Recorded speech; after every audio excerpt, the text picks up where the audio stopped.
I've come down to the Sunday market this morning to buy some vegetable seedlings. I'm going to pick up some brassicas and maybe some chili, a few bits and pieces of others, and grab a coffee while I'm here. There's a place that makes great coffee, something to eat, and just have a bit of a look around. Maybe pick up some tools. There's a cool place here that the guy imports tools from Japan, and he sells them by weight, so it's usually pretty cheap. These lovely Japanese saws are really lightweight, so they're super cheap.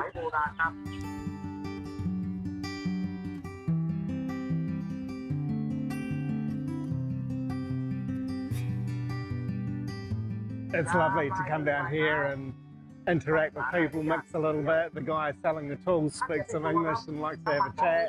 Other people tell me that my Thai is really good, and I'd have to disagree with them there, but it's just a good, fun, lovely location to come down and experience just local life in northern Thailand at the Sunday market. It's quite pleasurable. I haven't been down for quite a while, so I'm just going to go for a wander and enjoy this beautiful November day.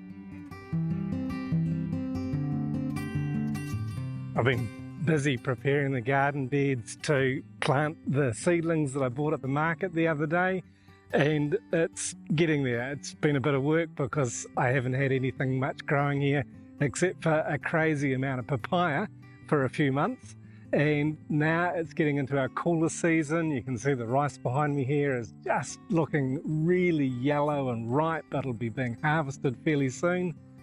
Hey, hello Pee-Pee. This is our pet pigeon who likes to come and land on the head, but she rests on my shoulder sometimes. Sometimes she'll sort of surf my back as I'm planting, and it's just enjoy the company when I get outside into the garden in the afternoon like this. But I'll get these seedlings in the ground. These are some local green vegetables. I've got some brassicas there. I've got some cabbage and some cauliflower as well. So I'll get those in the ground, and maybe a few other bits and pieces that I've got up in the nursery upstairs as well.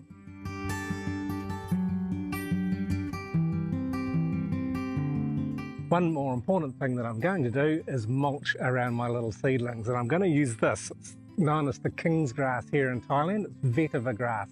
I've done a video on it. I planted some earlier. This has been here a little bit longer, but I like cutting it back and letting it grow again because it makes really good mulch, because the snails and slugs don't like climbing over it. It's pretty sharp, it's pretty coarse, and I discovered last season that I get less damage from slugs and snails if I lay this around the base of where I've planted my seedlings. So I'm going to trim some of that now, cut it up fairly short and place it around my seedlings. I hope you've enjoyed this little video, and stay tuned because sometime in the future when these plants have grown, I'll be talking some more about them and making another video.